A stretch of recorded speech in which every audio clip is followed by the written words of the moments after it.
Hi, everybody. Hello, Barbara. Hi, everyone. Thank you all for being here. I'll introduce the panelists in a moment, but first I want to take care of some housekeeping. First, quick shout out to the faculty and staff who are here. I asked our majority white faculty and staff to come to listen, to post questions if they wish, or to refrain from sharing their own experiences. Figuring you students listen to us all year long. It's our turn to listen to you. So that's why we're here this evening. Professor Calvis could not be here, but he sent a message, which I will post in the chat, and I will read it to you now. It says, to the students, you know it as well as I do, race in the United States is a very fragmented experience. When you are a person of color, you see things that others don't even notice.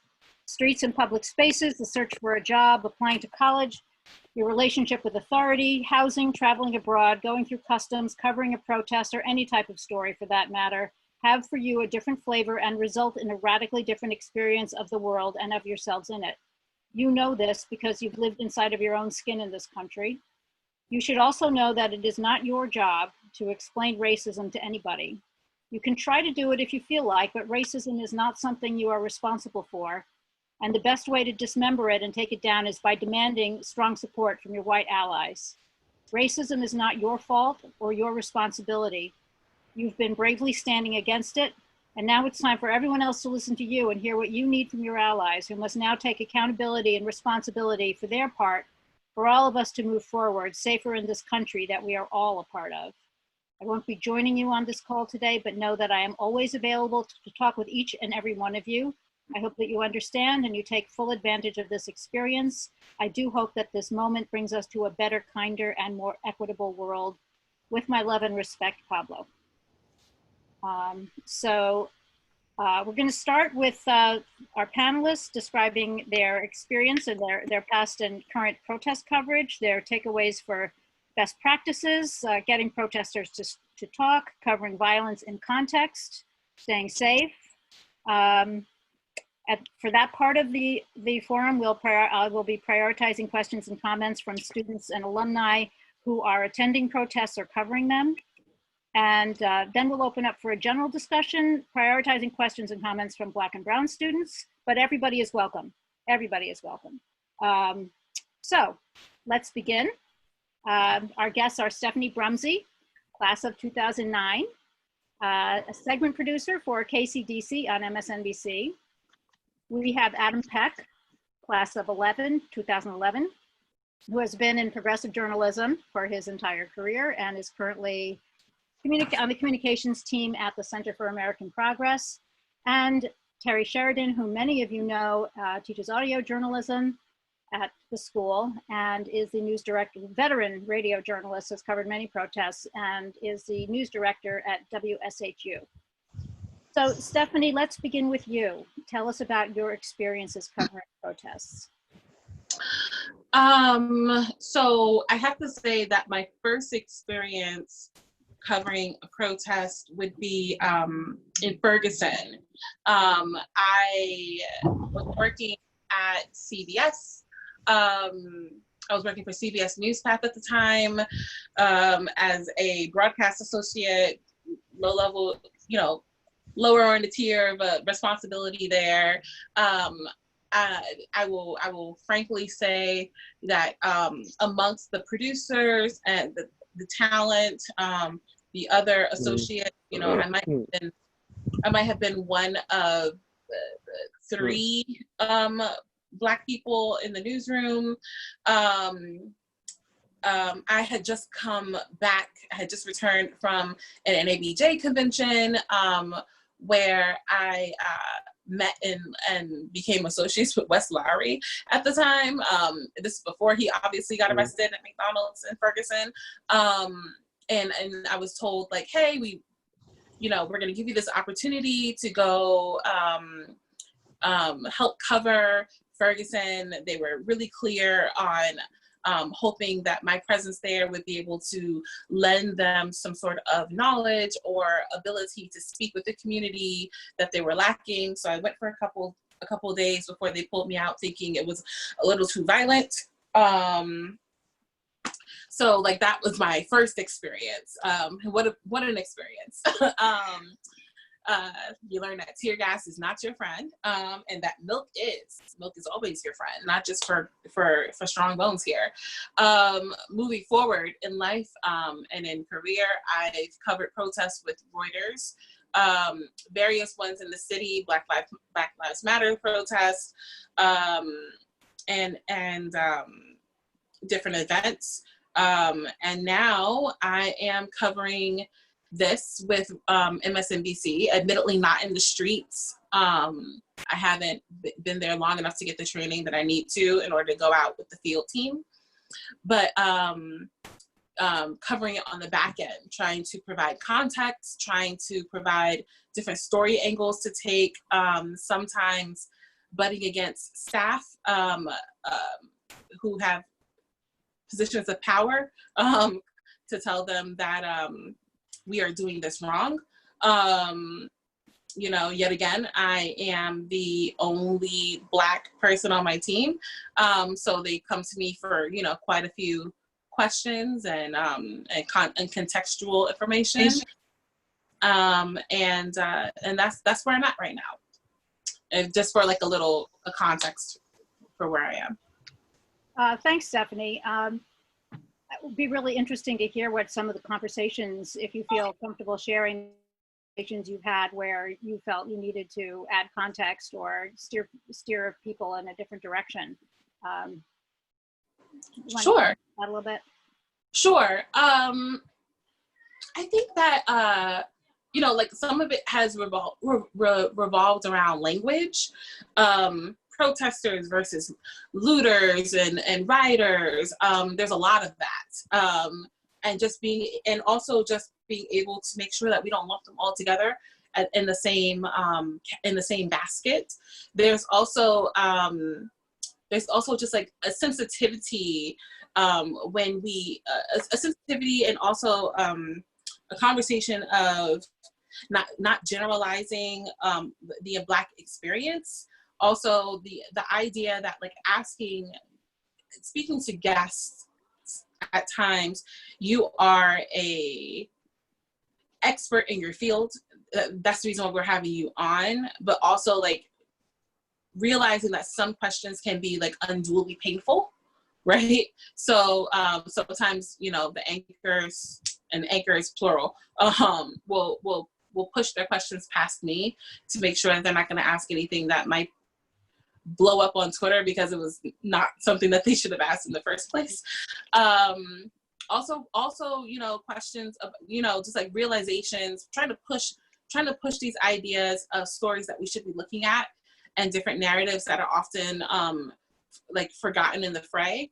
I bring up story ideas all the time, and you know, I can't say it always makes it until someone else says it. And like my favorite one of the last like 72 hours, not 72 hours, of the last over the weekend was I had this call.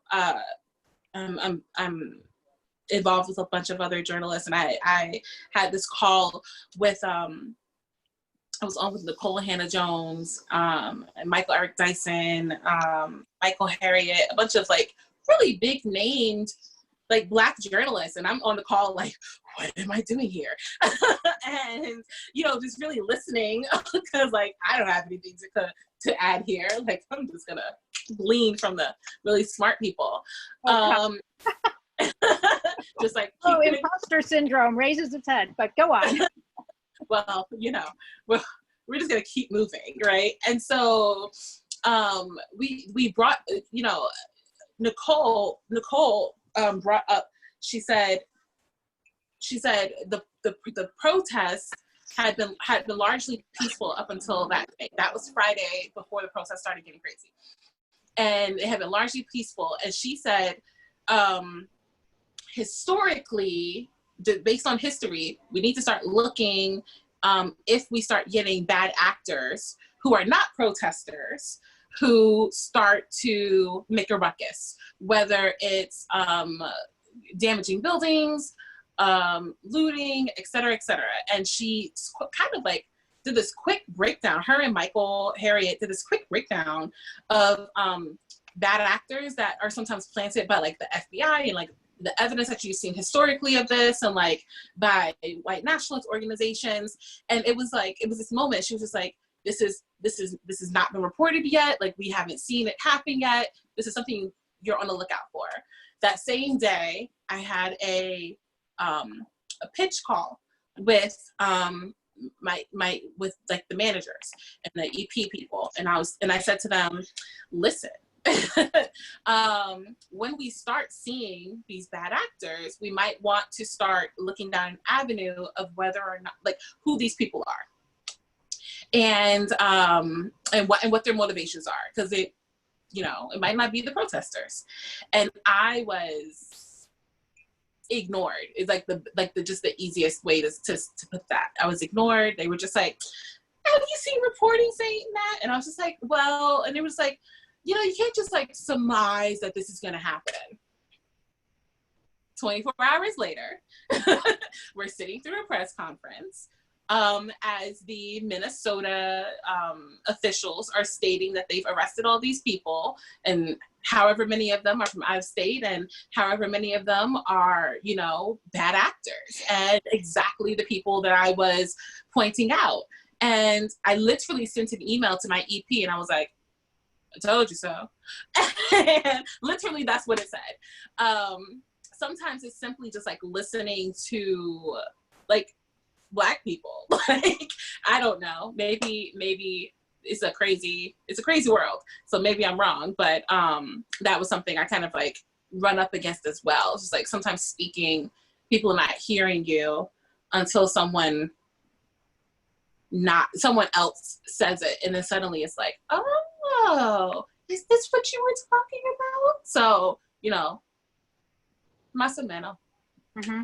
I hope that answered your question. I know I got a little rambly there. It's okay. That was really interesting. Thanks, Stephanie. So next I'm going to introduce Adam Peck. Adam, you've covered a number of protests. You were an editor on the Charlottesville situation. Mm-hmm. So tell us about your experiences. Yeah, I've covered protests. I'm going back years now, both as a reporter on the ground. I'm just for everybody's awareness, I'm located in Washington, D.C. I've been down here since January 2012, and so obviously we've seen quite a few large-scale protests over the years. When I first started, as a professional journalist, I was a reporter. So I would go out and cover some of these protests on the ground and report back. And then later in my career, when I was an editor, I was responsible for overseeing some of our coverage of other protests, both here.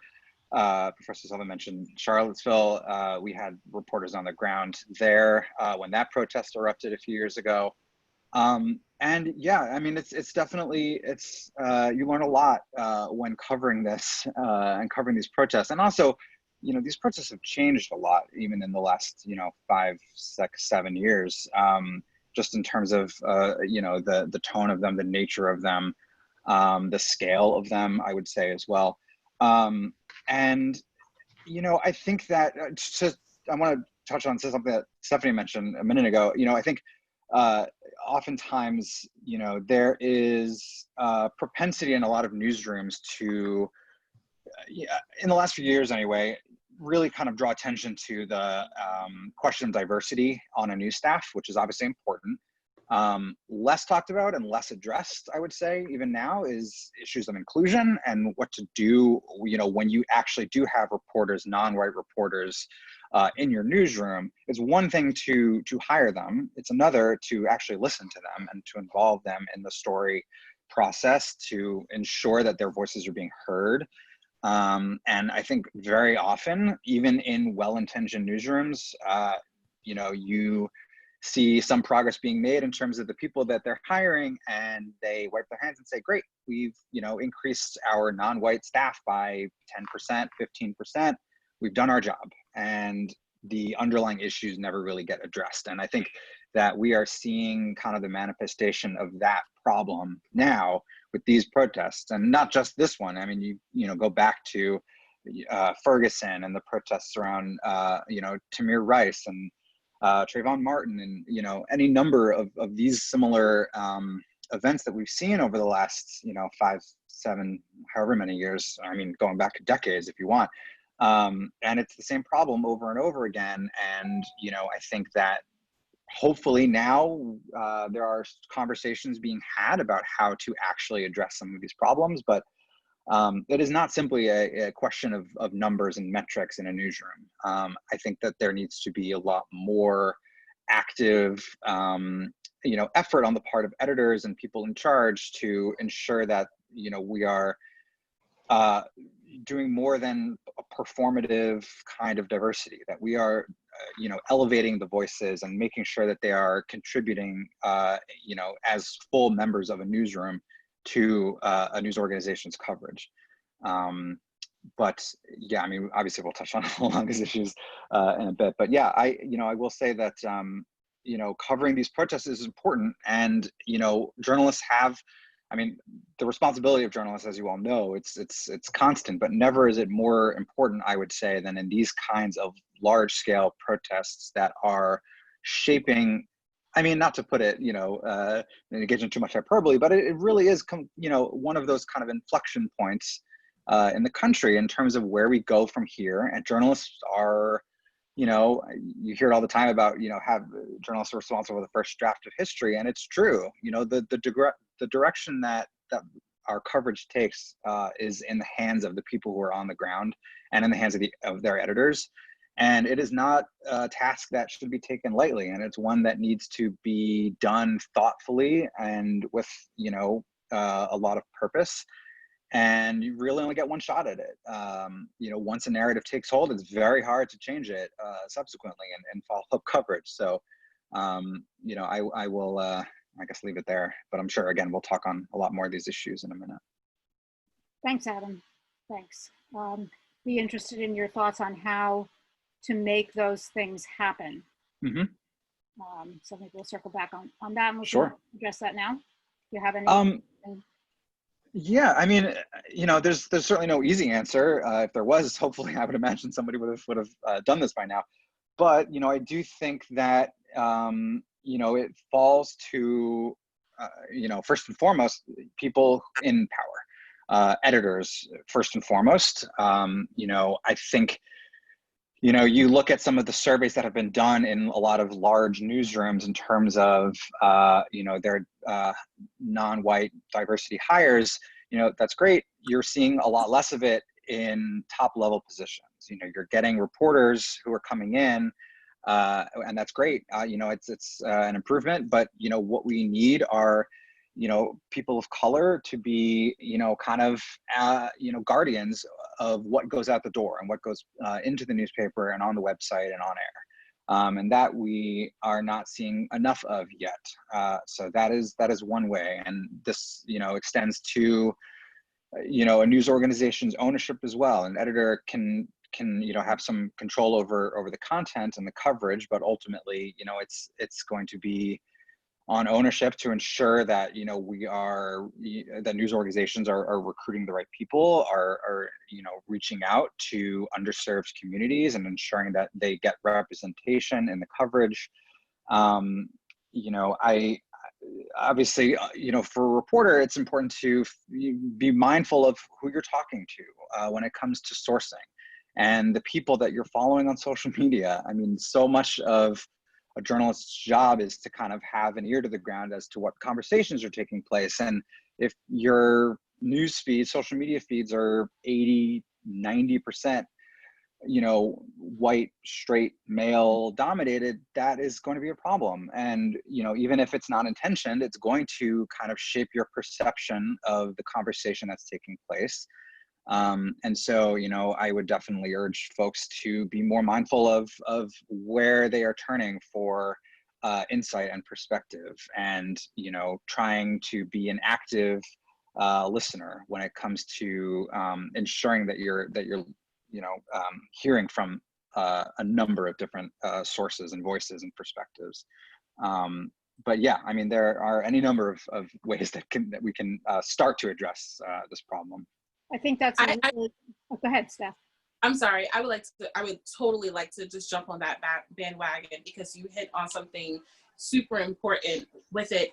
with saying that we need more people at higher levels of management and direction that are people of color. I left Reuters. I love Reuters.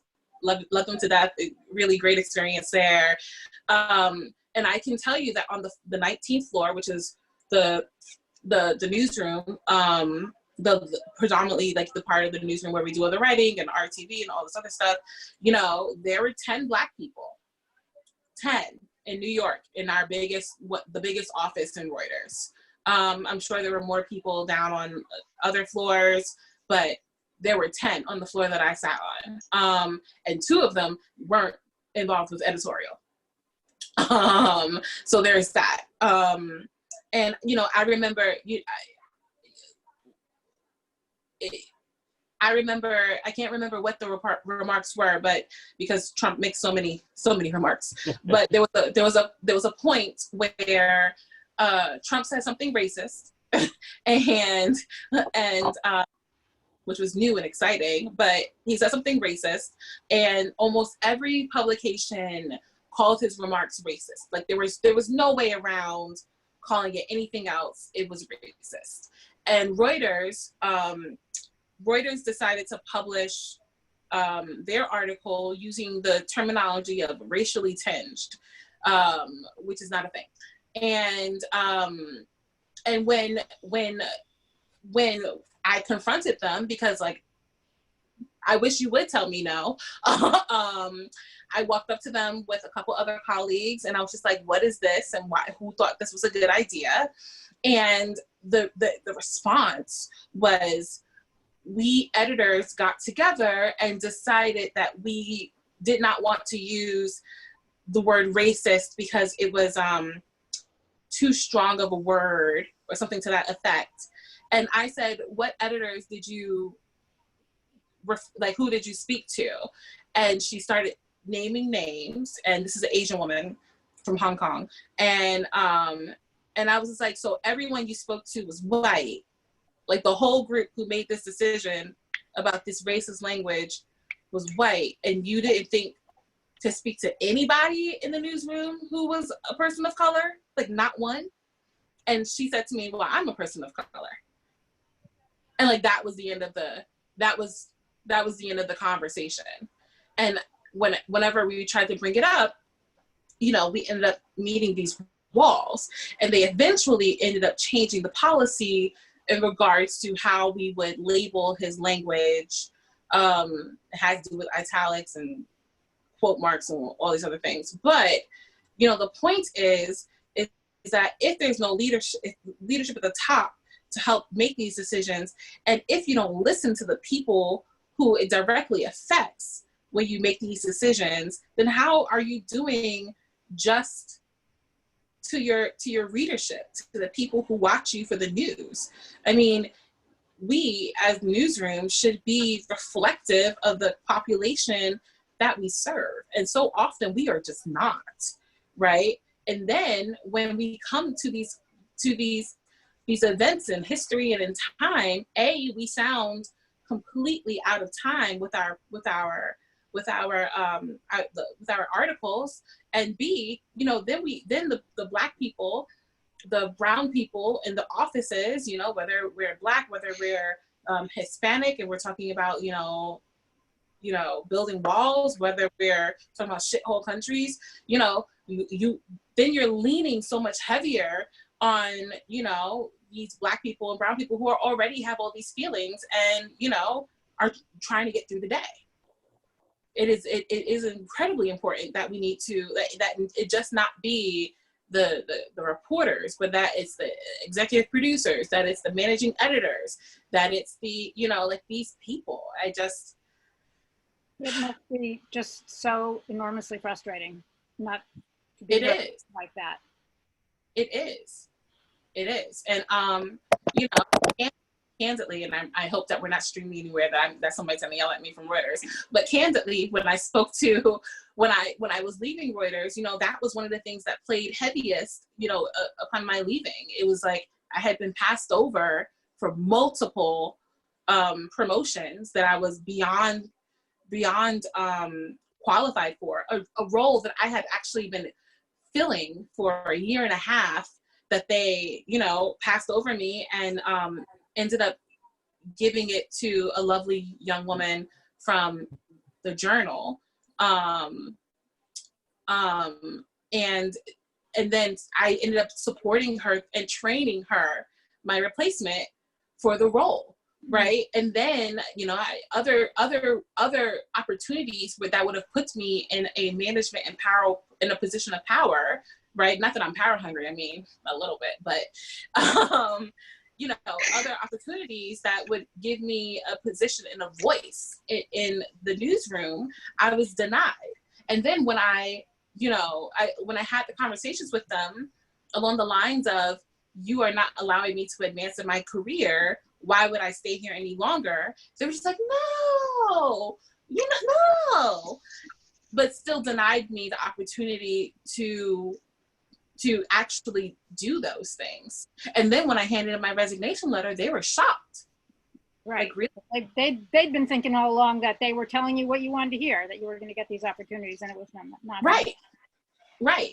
I'm going to go to Terry for a minute, because I want to give him a chance to introduce himself and talk about his experiences. Sorry.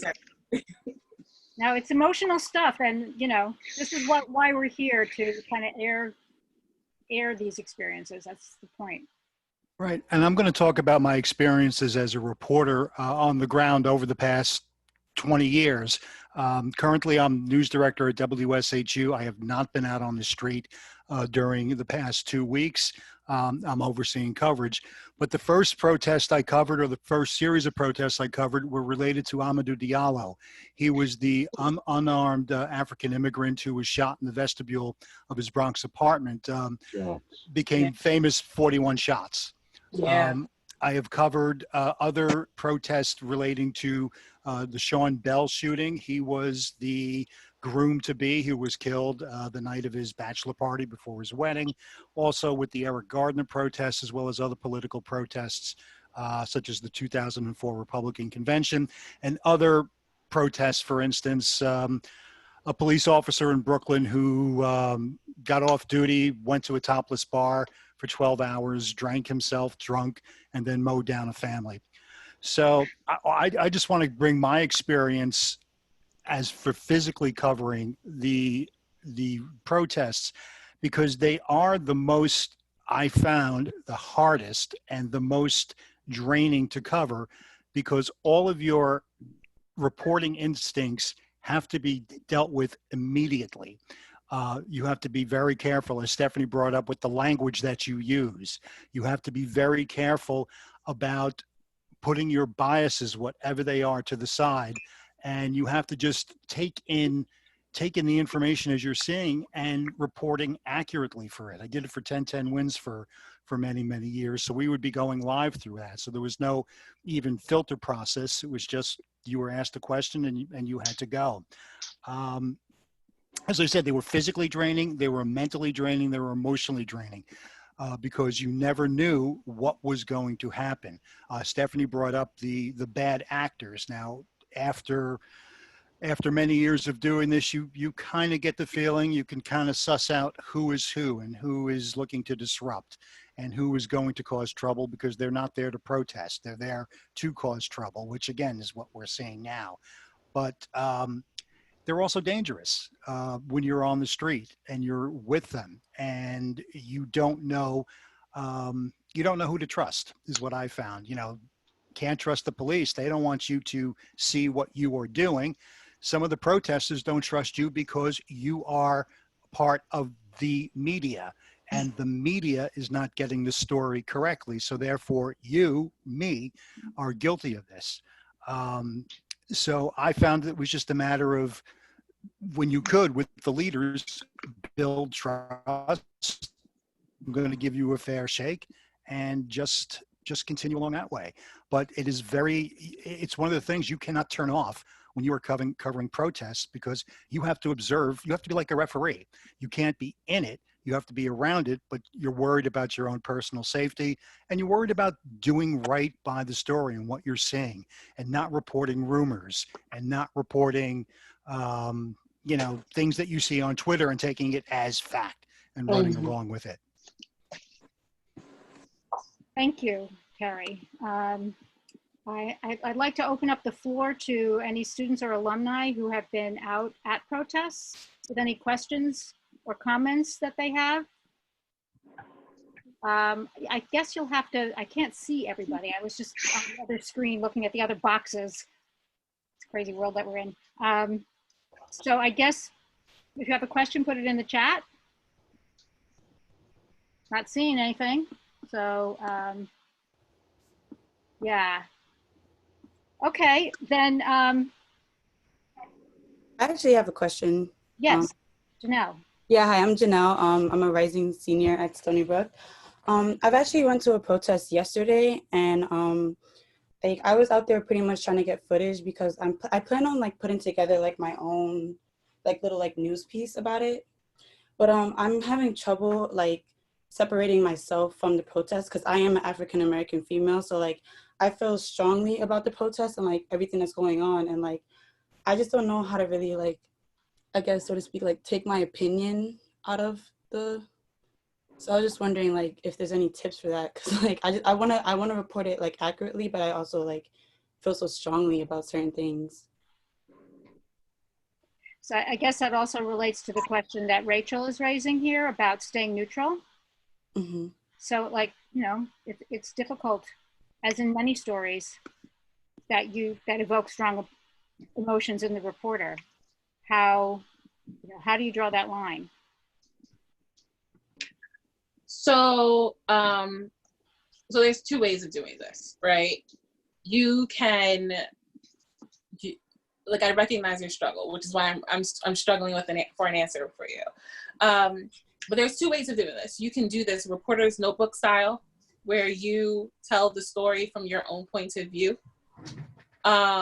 which is a valid way of telling a story and a way for you to be able to convey what you both see and have heard and have it have tinges of your own opinion in it.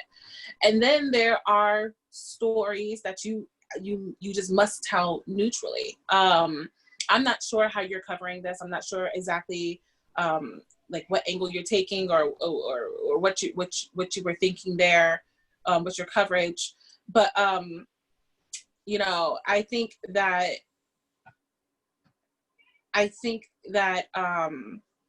you'd be served to do both sometimes. Like I don't write a lot. I do a lot of like the segment producing. So I write a lot of scripts as opposed to a lot of like print articles. And I find that I will write a script and it will be full of like anger and opinion, and I'll read it and then I'll just like delete the stuff that can't be said, right? And sometimes it's just as simple as like getting it out and getting the story down. And then sometimes what you realize is that your opinion is coloring what you're saying, that people won't be able to take it in, right? Like there's a reason why how we produce, how we tell the news is so neutral, right? And it's so that anybody who reads it, anybody who sees it or hears it can take it in and won't say, oh, I can't relate to this because I'm not a Black woman. I can't relate to this because I'm not a Middle Eastern man. I can't relate to this, right? You want people to relate to this. And I know that it's difficult. I don't have any good advice. Maybe Adam does. Maybe Terry does, of just taking yourself out of the story. But like, that is what I found. Sometimes it takes drafts and you take them out. Sometimes it means that you write two different stories and you write this neutral story and you write a reporter's notebook so you can tell people what the thoughts were that were going through your head. Sometimes it's you write the neutral story and you add the color in a Twitter thread, right? Like you see so many reporters do that. You know, I think that's my advice. I'm not going to tell you one thing to do like hard and fast, but those are the things that come to mind. Yeah. If I can just add a couple of quick things. So, I mean, you know, Stephanie touched on this as well, but, you know, I think anytime you are concerned about the degree to which you are involved in the story itself, you know, that's always when it's helpful to have an editor or somebody to kind of keep you in check and make sure, you know, like you mentioned this in your story. Did you consider, speaking to this person or something to that effect? The other thing I will say, there is, no single way to neutrally cover any news story. Any news story always has so many different ways that you can approach the story that is nevertheless neutral. It might be somewhat off center of the story. It doesn't need to be the like rundown, TikTok of here's what happened in chronological order. And, I think, one of the ways to go about this is to, try to identify the holes in the coverage that you have been reading yourself. And I think, again, this, comes, relates back to this question of the voices and the perspectives that we're hearing. And if you as a news consumer, as well as a journalist yourself, are noticing that there is a, gap in the coverage of what you're reading from the New York Times or the Washington Post or, Newsday or whoever it is, and if there's a perspective that you yourself see as a person of color, as Stephanie mentioned, one option is to go kind of the reporter's notebook way. But, I think having that perspective yourself is a valuable resource. And there is a way to kind of leverage that into a story, that focuses on what's happening, but does it in a way that says, in all of this coverage of, these protests, here is a piece of it that you haven't been exposed to just because of the nature of, the sources that you're turning to or the reporters that are telling that story. And, you leveraging that added perspective that you have can be valuable. But again, yeah, if it's a concern of being too emotionally invested, I think that the easiest way to kind of negate that or address that is to ensure that as many, you're getting as much input as possible from, if you mentioned you're not doing this necessarily with an editor or with publication, but getting other eyes to read it and get their input and address any questions that they may have. I'm going to give a shout out here to Hannah Tamiz, who is an alum, and she has been a race and diversity reporter at the newspaper in Fort Worth. So she has comments. Hi, everybody. Like Professor Selvin said, my name's Hannah Tamiz. I'm a staff writer at Neiman Lab, where I cover journalism innovation. And before that, I've done a couple other things, but I was also a diversity reporter for the Fort Worth Star-Telegram in Fort Worth, Texas, which is a McClatchy newspaper. So I was just talking to Professor Selvin, and I just wanted to jump in and say to Janelle also that, like, your being an African-American woman is by no way or by any means like a hindrance, right? That is only a strength in covering the protest and these things that are going on right now, right? Because you have like a much more intimate knowledge and understanding of what people are going through and what people are feeling. And you can also use that to be able to make people more comfortable with you, right? Right. So I've been on a lot of calls this week talking about these protests, talking about Black Lives Matter, right? Talking with people who work in Black media, right?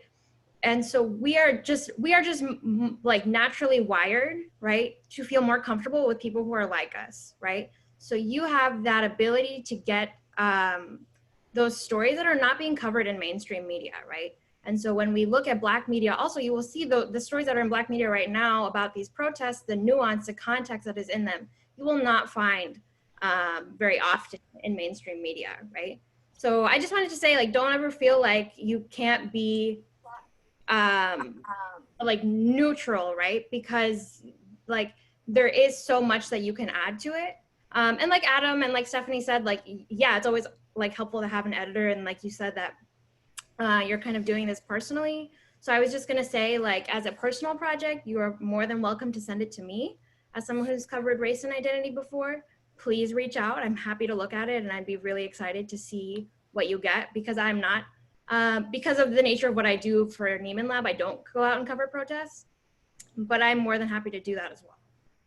I just have a thought here that I'm going to throw out, and then I'll take the questions that have just been posted, which is, what do we even mean by neutral? I mean, I have a little concern that does neutral mean white? I mean, is that really like, No. I mean, it shouldn't, but is that the concern that, like the so-called neutral voice, is that like what we're used to hearing because it's the white voice? I see some heads nodding. If I could actually add something, Professor Sullivan, to that, like that's kind of something I faced this week covering protest in my town. So my town is prominent, and our viewing area is prominently white. And we have one Black reporter in our newsroom. And so when it came down to covering this protest, initially my news director and my EP wanted me to go cover it as someone who had most experience on air and could present themselves correctly. But it came down to this issue, well, let's send, our Black reporter because they'll have more of that neutral thought in it. And so, but when we were kind of trying to lay out and map out this, how we should cover it, we started covering protests that were happening down in South Wisconsin. We started getting a lot of people commenting. Again, we have a prominently white audience saying, why are you covering this? Black people do not live in our community. We don't need to hear about it. And it kind of put this pressure on us now to say, well, let's send the Black reporter because yes, there are Black people in our community and there's not education in this. So when we covered the protests, there was only other one Black person at the protest because yes, while we're prominently white, there is this fear in our community for Black people to speak out and people of color to come out into the community out of fear, because we are also a very conservative community as well. So for me to stay neutral in like agreeing with the decision of my news director to send the person of color out to cover a protest, like I don't really know where that falls on me as a white reporter to kind of what the right thing to say, how to support that decision or how to not support that decision. I just feel like no matter what, if you are a white reporter, whatever you say, it's either damn if you do, damn if you don't. And I feel like that's kind of where my audience feels too, because talking with a lot of viewers who are on the side of Black Lives Matter and completely 100% support it, they feel scared to speak out too and support it as well, because as a white person, you're just not, it's kind of hard to describe, like you're not standing with us, you're not standing against us, but you're just using your white voice again to speak out. So I feel as a reporter, like, what am I supposed to do to educate the viewers who say, no, you shouldn't be covering this? And as well Rachel, can I just ask you what community you're talking about? I don't know where you are. I live in the northern part of Wisconsin. So right now the more violent protests are happening in southern Wisconsin, in Milwaukee and Madison. But up north, we don't really have many protests. We had one this past week though. I have a question for you. When you say you don't know how to use your white voice, first of all, I love Rachel. Rachel was an intern when I first started on my team. Like, see both love. Anyway, but when you say use your white voice to tell the story, like who are you scared of recriminations from? The Black community or the white community? I guess more so both, because so I also got a very tactful email this past week after the protest, because when they decided to put, so I did a preview shot with me covering the protest, and then we decided to put our Black reporter on. And when they didn't see me doing a live hit, they got extremely mad and were saying, then they went to my social media and said, you don't post about, you didn't post Black Square, you're not speaking out against this, and like you were doing coverage and now they took you off. Like, why? That just shows like, you don't support this community and that you are on the side of being quiet. So I guess, but then I think about, well, what if I was to post on social media? Like my choice not to post on social media was just out of trying to remain a journalist in all of this and not have an outside voice looking in.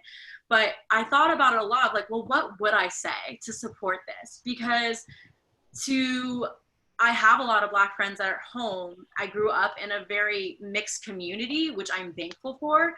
But no matter, I feel like when I was growing up and I was speaking out against this, I got backlash from both the Black community because I'm ignorant, or I got backlash from the white community because like I'm not ignorant. So it's kind of hard to find a middle ground where I can go live on camera, just say what's happening, and not someone says, well, you didn't do this or you didn't do that, or what you said is incorrect politically. I'm going to ask Terry to take a stab at this. As a white journalist, have you ever, and with a lot of years of experience, are these issues that you've had to confront? Terry? I'm sorry, say that again. You froze on me. Oh, sorry. I was just going to ask if you could respond to Rachel as a white journalist with many years of experience covering these very fraught, you know, damned if you do, damned. I mean, no, not from the audience, not from the listeners. But again, I'm on the radio and people don't see my face. But as far as when I'm reporting and talking and interviewing with people who are protesting, it's on an individual basis. Some don't want to talk to me, and that's fine. I can understand that. Others want to get, to explain their feelings, to explain why it was important for them to be out doing this today, and whatever the protest is about, why this is an issue that a white person, a white male like myself, should be concerned about, and how can I translate that, or that's a bad word, but how can I express that to the audience? I never found it from the, I mean, again, yes, anytime you're doing something like that, you do get, an occasional crank who will shoot you an email, that will mention, why are you doing this? But no, I just found that, it was just related to people. And I felt that if you went up to people, if you're at a protest, and you're talking to people as they gather, or as they march, and if you're respectful and ask, and then you're respectful, you will probably get, people will be cooperative and be respectful to you back. So I think that goes to the question that Nick raised, and I know Nick is going to be covering some protests, and he asked, when is the most appropriate moment and best way to approach a protest leader and try to gain their trust? Nick, did you want to expand on that at all? Sure. So, hi, thanks for coming and talking to us today. Really appreciate it. Yeah, I'll be covering a protest tomorrow on Long Island, and I just want to make sure that I'm not, first off, intruding on their moment, because this is a very serious issue, and I don't want to make it seem like I'm not a part of it, that I'm just this outsider, even though as a journalist, I really am, in a sense, this sort of third party trying to be objective about it. But I want to make sure that I'm a trustworthy third party, and I want to make it clear that I'm not just, reporting with sort of like not caring about it, that it's more about trying to share the voice that they're trying to express.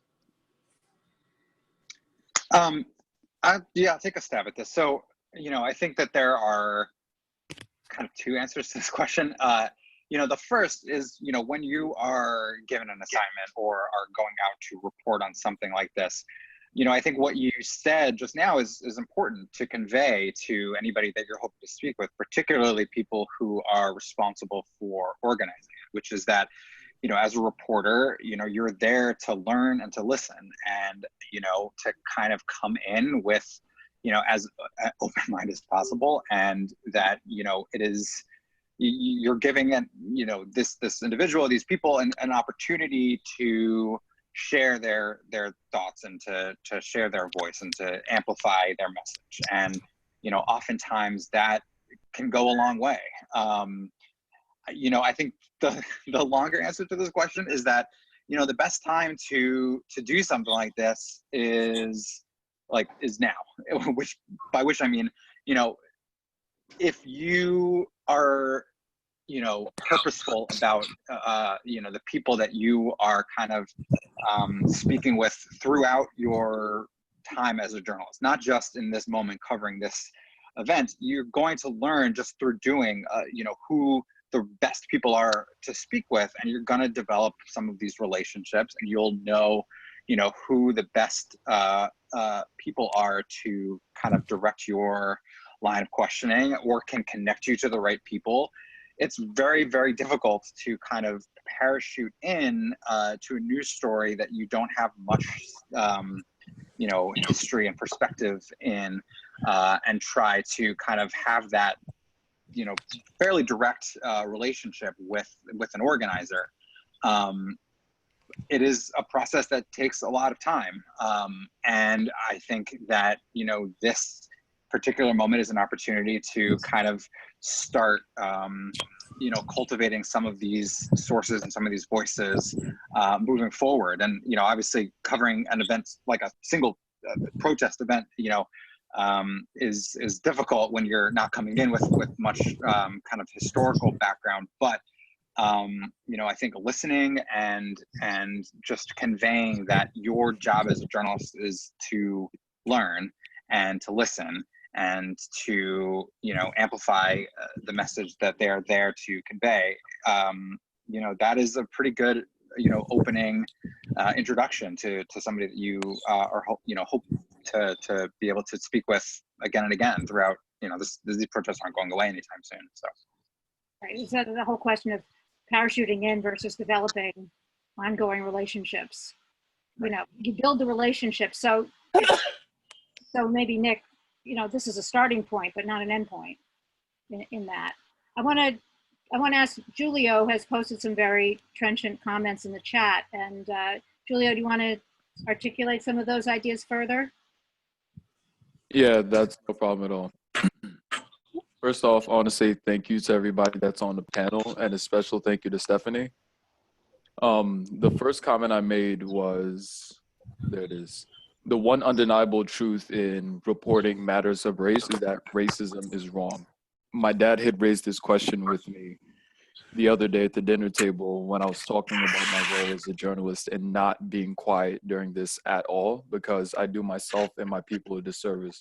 I have not particularly unique, but I have a unique position in that I'm able to view these things as a Black man and a journalist, and it's incumbent upon me to report them accurately, thoroughly, and to also give my perspective as a Black man, because it will inform how I report on these things. So you have to start with the fact that racism is wrong and then move forward from there. And if you don't know much about race before you start writing about matters of race, it is your responsibility first to educate yourself. Do not jump into a piece just because it's there. Don't jump into a piece because the protest is local to your area and just decide to report on it. Understand the context of race in general, and then look at the micro, look at how race has played a role within your community and why that protest is happening there to begin with. Another thing I will say, what was the other thing I haven't said? Oh yeah, publicly supporting the fact that Black Lives Matter doesn't make you less of a journalist, and it shouldn't. One thing that has become very, very, very obvious and evident to me is that my support of the Black Lives Matter movement and me being politically outspoken, at one point I was scared of doing so because I was like, oh, I could potentially lose a job, I could potentially fall out with people. If people are going to ostracize me for having those beliefs, I don't need them there in the first place. So on that note, if you being publicly for Black lives, queer lives, and all these things that are matters of humanity, if they are going to take you out of certain opportunities, you don't have a place within those institutions. Trust and believe is better for your mind and your soul. And I'm saying that at 20. I've barely stepped foot into the journalistic world yet. I think that's all I can say for now. The question here is, is supporting human rights how effective is objectivity? I don't think so. But, so I'm going to ask Janelle, just to make sure that you felt like your questions, that you have some things to think about in terms of the questions that you were raising. Say it again? Like, Do you feel like you've gotten some responses that are useful? Do you want to explore anything further? Do you have some follow-up questions? yeah, I appreciate the answers that I was given because they do make sense. I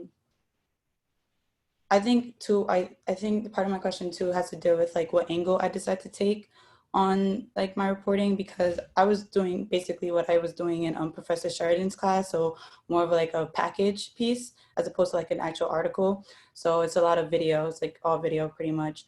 But yeah, for the most part, like I feel like these answers are good enough, and I think I know where to go this week.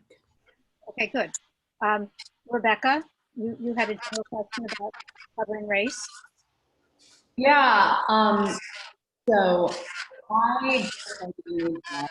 And I mean, I'm reporting on public housing in a city that is maybe 50% Black. And as a white journalist, I just want to make I'm sure. having trouble hearing you. Is anybody having trouble hearing you, Rebecca, or is it just? Yeah, it sounds like there's feedback or something somewhere. Yeah, can everybody mute who's not Rebecca? Let's try that. Is this better now?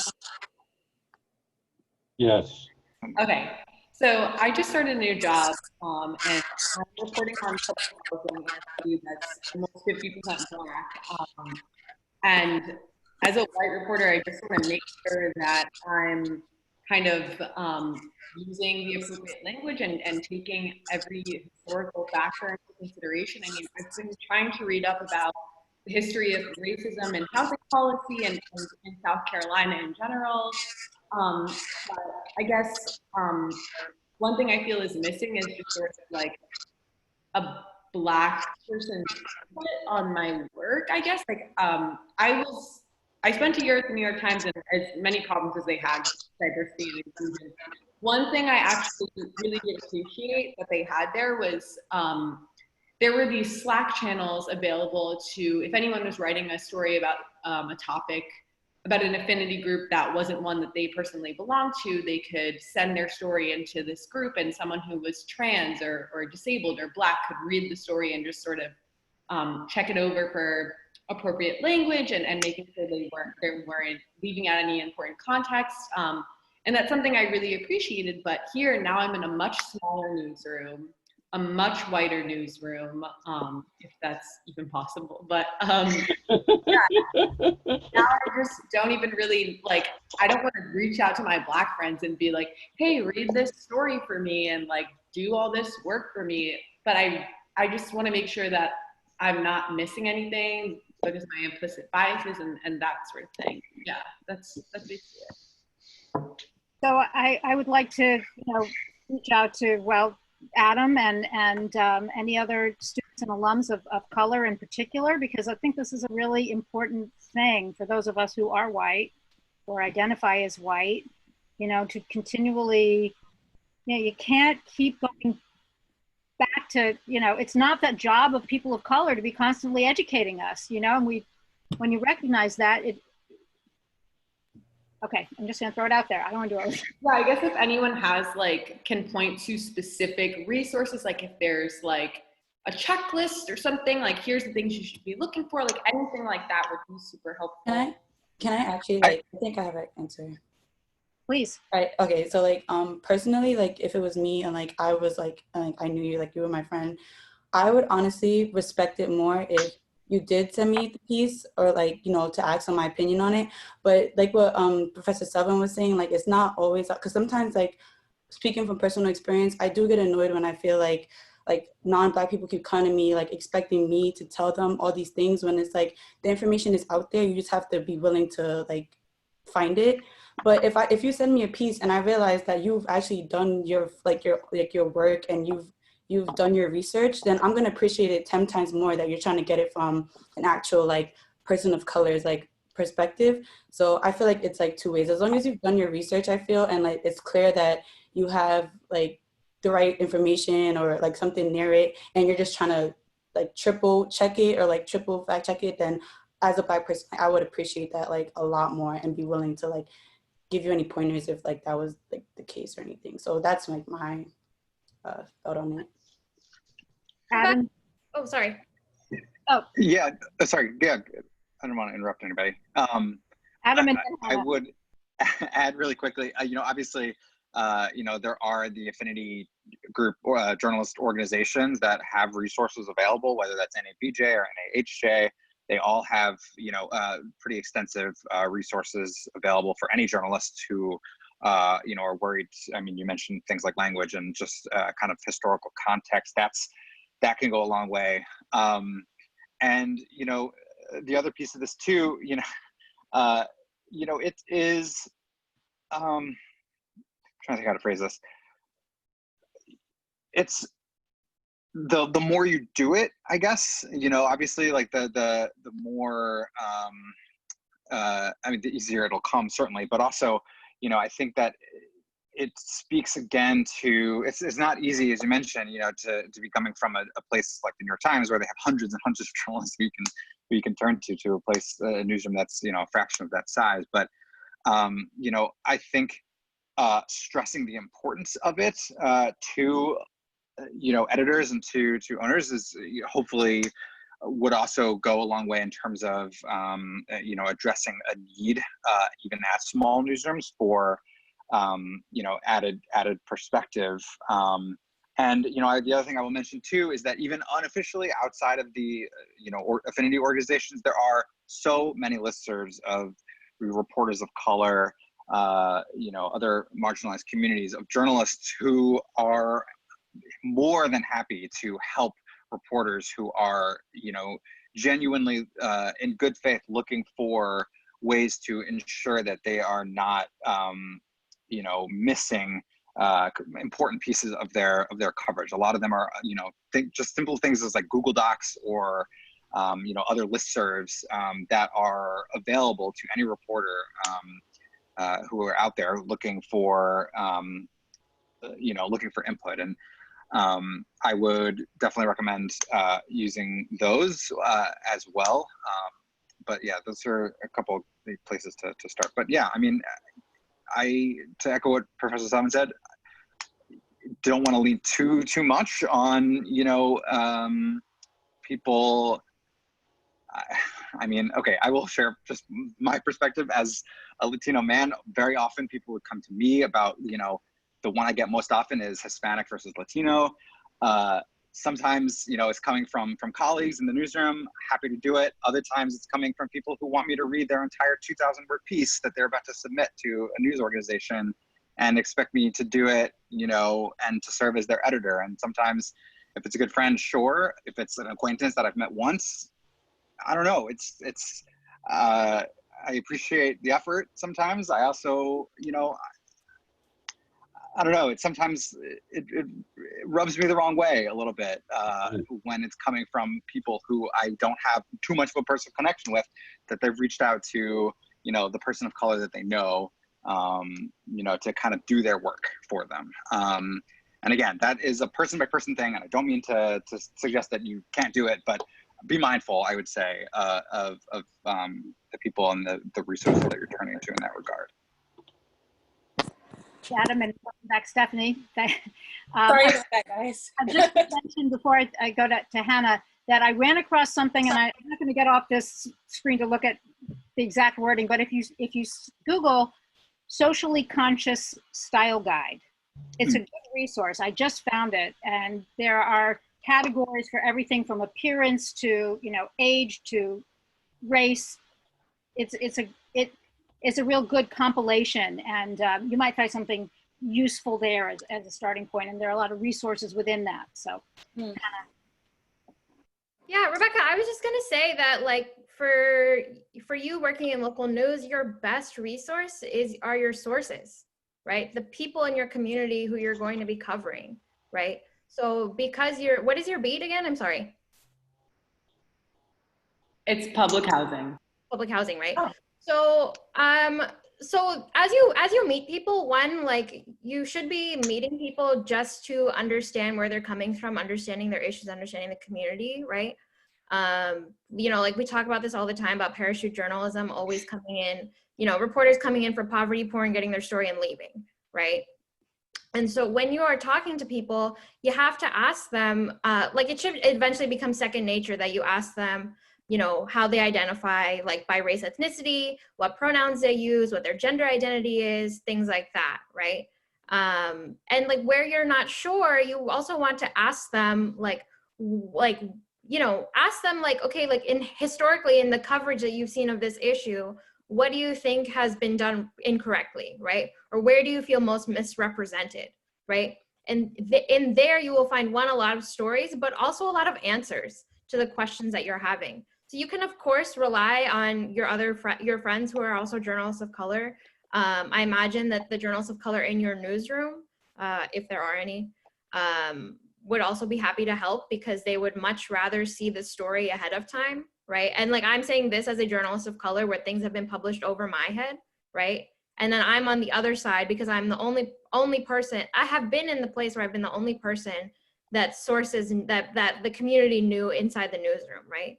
So even if the story that I didn't write was super racist, right? It would come back to me and it would become my problem.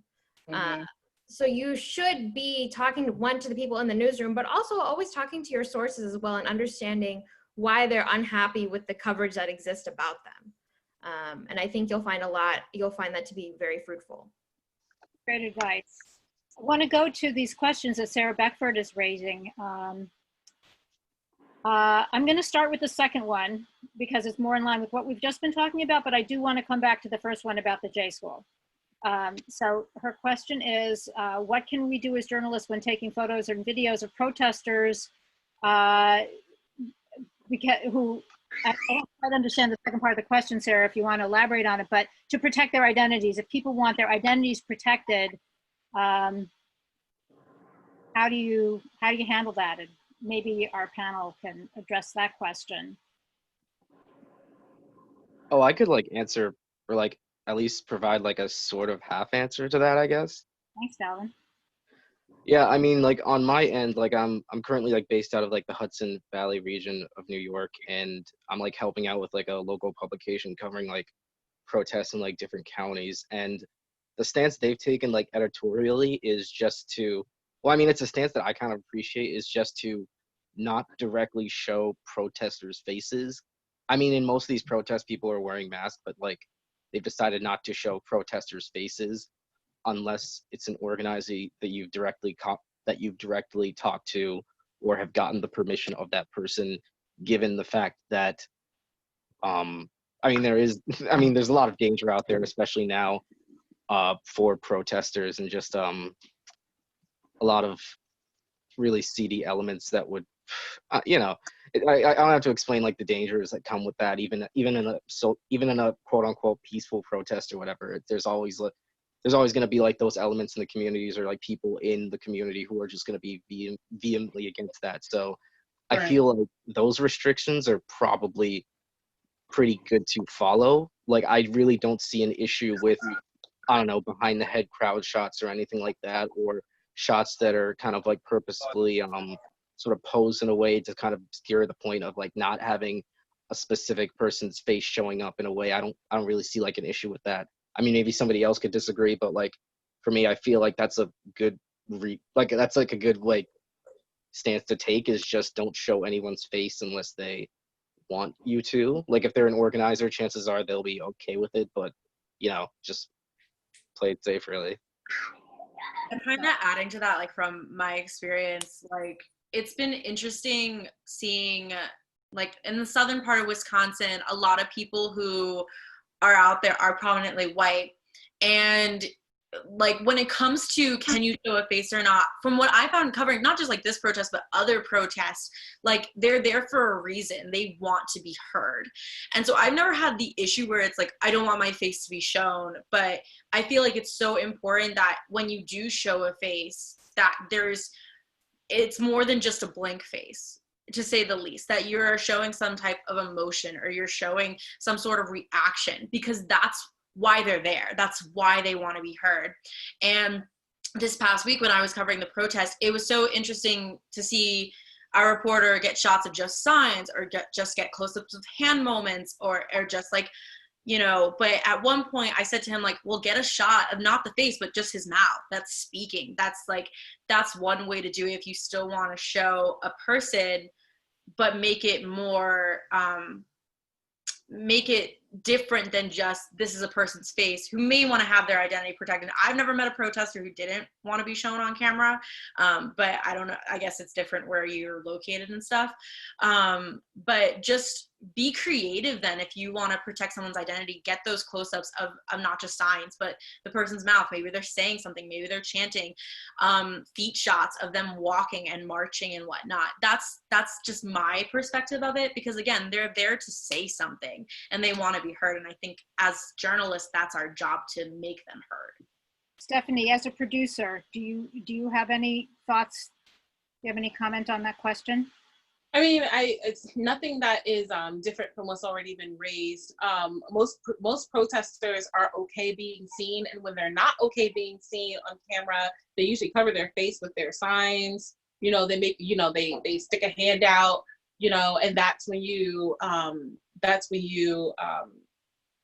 you know, you're understanding and you shoot in a different direction. But most protesters understand what they're there for. And understand that there's like cameras present and that they might be caught on camera. I have yet to experience a situation where like retroactively a protester has reached out to say that they didn't want to be caught on camera. I have had situations where people in the crowd have walked up to me after, like during interviews, and said that they didn't want to be seen. And then, you know, I take a picture of them, and, you know, and if they're in the background of my shot or if they're in picture, you know, we just don't go with it because ethically, why? So then we just take those pictures out. And that's usually the tack that I take. Because it's not as though, you know, the one thing about being in a protest and being pressed in a protest is that you are usually very obvious, especially if you're walking around with a camera or someone with the camera, and people know what to expect when you are around. So that's my my take on that one. Yeah, I would also add, you know, I think that the context of the protest itself is important. You know, obviously there are differences between a protest like the Women's March or March for Our Lives versus protests where, you know, there is more a higher propensity or higher likelihood of blowback, whether that's from authorities or, I mean, in the last few years, we've seen the rise of these, you know, white supremacist type groups. And, you know, I think that for a reporter, it's, you know, you should do your due diligence in those kinds of situations where, you know, there are legitimate potential concerns that somebody who is identified in a photo or in a video, you know, might face some kind of repercussion, whether it's because the protest has at some point turned violent and, you know, they could be facing prosecution, whether or not they were actually involved in violence or it just happened to be there. Or if there's a, you know, if it's a you know,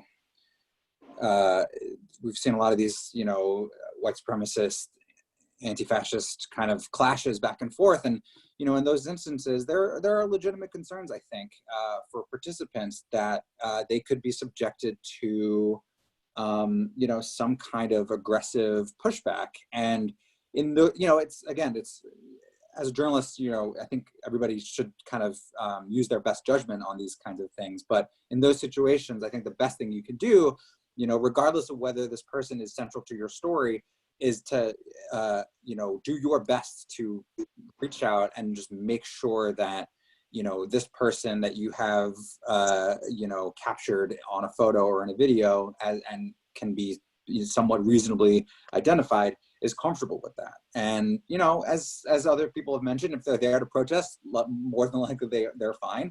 But, you know, I think particularly for, you know, marginalized communities, that's not always the case. They might not show up with the expectation of being kind of suddenly thrust into the spotlight. And so, you know, I think that when possible, you know, best practice is to try to reach out to any subject and just ensure that they are comfortable, regardless of whether or not they're named. And that's not always possible, and sometimes it's unavoidable. But especially, I think for photos, it is something that journalists should consider before they, slap somebody's face at the top of a story. And when I was out covering stores and would have to take pictures as well, sometimes most people do have the expectation that I'm in the public, this is going to happen, I could be on film. But people would come over and say, could you not do that? And it could be for something as simple as, my mom doesn't know I'm here. She thinks I'm somewhere else. Or it could be, please don't, because, and then there are other serious reasons.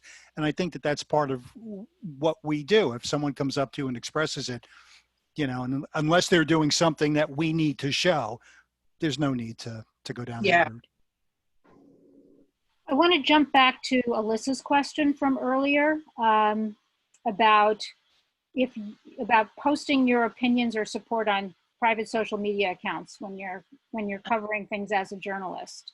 I think we kind of touched on it, but I wanted to circle back to this because I think that's a question that we all face now with social media, is where do we draw the line between, I thought Adam's point earlier about using social media as a way to kind of balance what you might not in your story. So I throw that back out to you guys. I can speak on that a little bit. I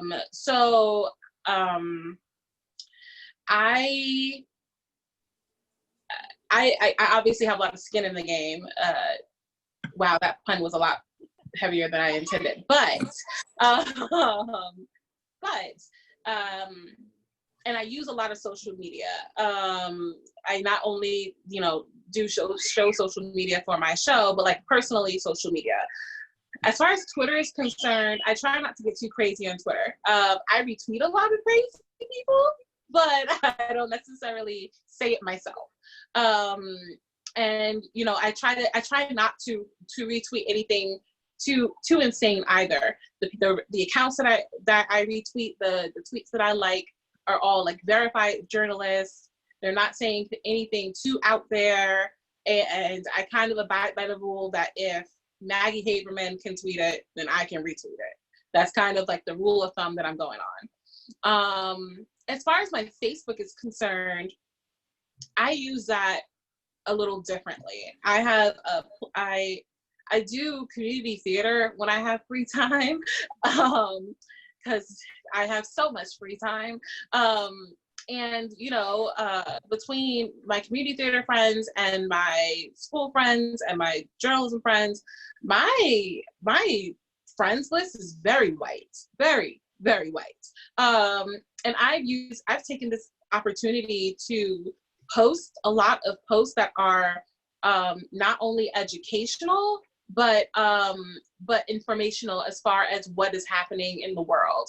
I think a lot of the problem is that there's so much media out there. There are so many outlets, so many different ways that you can get your information, and people, this has been thrown in the media many a time, but like people just don't know where to look for their sources and like what is verified, and they feel overwhelmed, and so they don't look. And so I've become like this very weird touchstone amongst my friends, amongst the stories that I post. I post them. I try to be neutral about them. I have both liberal and conservative friends. I have a number of Trump supporter friends / followers on my profile, which keeps me honest. And I make sure that the information I'm putting up is the most up to date and correct information that we have on hand. And then if I want to post something that is opinion, that is not wholly based on, fact, I state that. I literally will say, this is not Stephanie, this is not journalist Stephanie speaking. This is citizen Stephanie, because I'm allowed to have an opinion. And then I put my opinion there. And I dare you to tell me that I'm wrong. I think, and if somebody dares to challenge me, you know, I simply say that everyone is allowed to have an opinion, and as long as I don't represent this as fact, then I am not doing you a disservice. It is about what you put. I'm not saying that you should go out there and say F the police, you know, unless you're quoting the song. I think that you can tastefully and mindfully express your opinion and still do your job as a journalist in this world, you know, without going against your journalistic ethics. And that is like the happy middle ground that I have found. I don't feel that I'm, you know, holding anything back. I feel that I'm doing my due diligence and what I've been called to do as far as journalism is concerned. And I'm still able to express my opinion when I have really strong opinions. I thank you. Thank you. That was a great answer. I want to go to Sarah's first question because as a faculty member, I am really interested in hearing what students and alumni have to say on the question about whether the J School will be doing anything to make more resources available to support Black students in their reporting, she writes, especially as these times can be stressful due to our lived experiences. What kinds of resources would be helpful?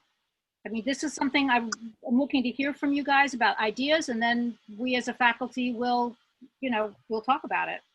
That's all I can say at this point. I don't have an answer, but I want to hear what you have to say. Professor Sullivan, if I could actually speak on that, because I think, Rebecca, maybe you can agree on this. Before, you know, we graduated and we did a survey with the students of what changes they want to see in the newsroom and in the J School, diversity came up a lot. And that was one of the main concerns among the students when we spoke with them. And this was when we spoke without professors in the room as well, to provide some feedback when curriculum changes were happening. And, you know, something came up today that I got very concerned with was a post was going around by one of the students saying, when was the first time that you had a Black teacher or a person of color as your teacher and whatnot? Some people were saying not till they're senior of college. Some, even us journalists, were saying, you know, high school and whatnot. For me, I've never had a person of color as one of my professors.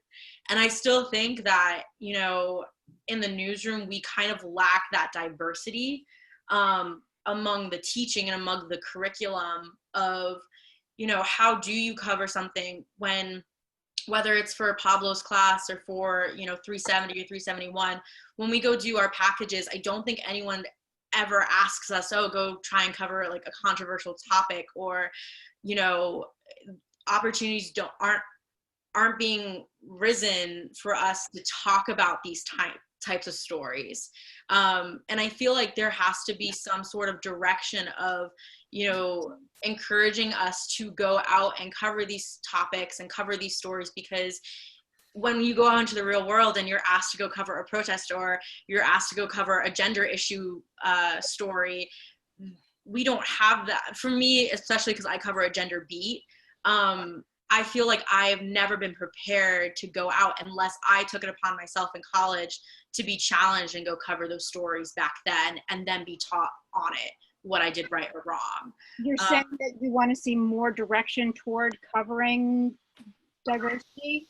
Yeah, I mean, I feel like, I mean, you know, I do Karen's class did, like the kind of what New York Times did with the Black slaves or African American slaves, and when I feel like that was the first time we really saw stories in our newsroom covering a topic that's not taught in classes.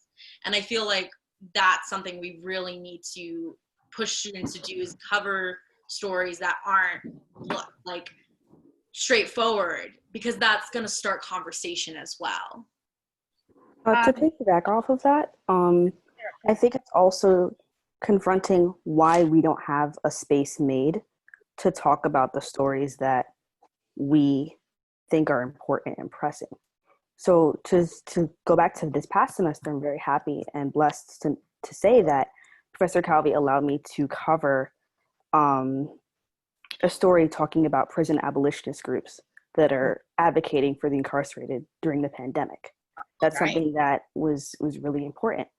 But I think we also need to we need to make space for our Black students, for them be able to tell their stories, and also making sure that when necessary, take a step back and allow us to speak.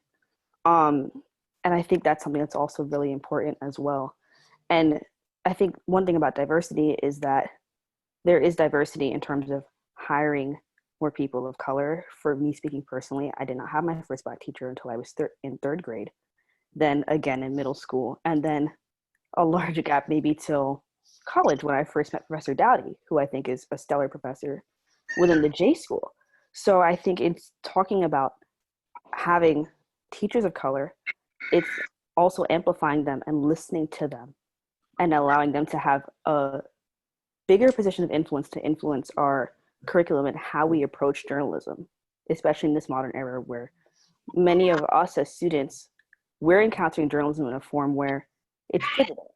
It's not always in a paper format. We're hearing it in a 24-hour cycle on our Twitter feeds, on TikTok, and so many other platforms. I think we as J schoolers are also realizing that a lot of average citizens are now journalists as well, and we need to hear from them. We need to amplify those voices as well.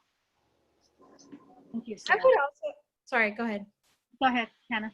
I was just gonna say, I think, you know, this is like diversity and inclusion has been a long time problem for the J schools faculty, right? Like I started school in 2012, I graduated in 2016, right? And I think it's really important for the faculty to be required to do implicit bias and blind spot training, right? Because when you have an all-white faculty teaching a much more diverse classroom, right? And when you're teaching students to pitch stories and they're pitching stories about different communities or their own communities and they're told that that's not a story, that's extremely damaging. One, for them as people, right? Whether they're from those communities or not. And two, as journalists, right? Because you're inclined to start thinking that your ideas are not good enough and what's being taught in class is not clicking, which is not the case, right? The faculty, like whoever's teaching the class just doesn't have the range or they're not informed about what the student is talking about, right? So this happened to me many times when I was in journalism school, both at Stony Brook and at CUNY, where my ideas were not accepted because they weren't stories, when in fact they were, right? So the faculty really needs to step up, especially in the climate that we live in now, which is much different from the one that we were in when I was in school, right? And we really need to work on how we talk to students about the things that they cover, right? And how they cover them. And of course, please hire more Black faculty, more faculty members of color, right? I don't know if you all know, but Professor Dowdy is now full-time faculty member. Yes. Finally. Yes. Yeah, that's exciting. Yeah. So I would say like that needs to be number one priority because the rest will follow. But as long as you have the same circle of people deciding what is news, what is not, your journalism school is only just going to reflect the ugliest parts of the industry that we live in right now. I would also like to I want to speak to this part, and so not to what you just said. I think that that's amazing and a really good recommendation. I want to talk about I don't know if you have them now because I've been gone for over 10 years, but right, Adam, don't laugh like that. But do you have organizations on campus like NABJ, NAHJ, AAJ, like those very specific race-based journalism organizations? And I asked that very specifically because like it wasn't there when I was there. And you know, I was hyper involved on campus. You know, I was marching band, RA, I had a job, so many things. And when I graduated, I was kind of lost. I mean, I clearly found my way.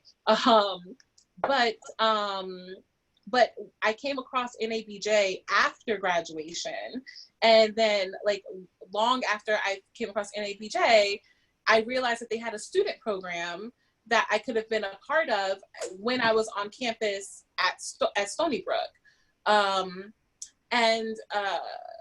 You know, a lot of these organizations are such touchstones within the industry is how you get to know other journalists at other organizations for networking purposes. That's where like the huge job fairs take place. You know, I am not on campus, but you know, I would love to see the opportunity for students of color, whether it's a small group. I mean, I think in my class, that way back when, there were maybe 5 Black students in the program and like 2 or 3 Latinx students in the program.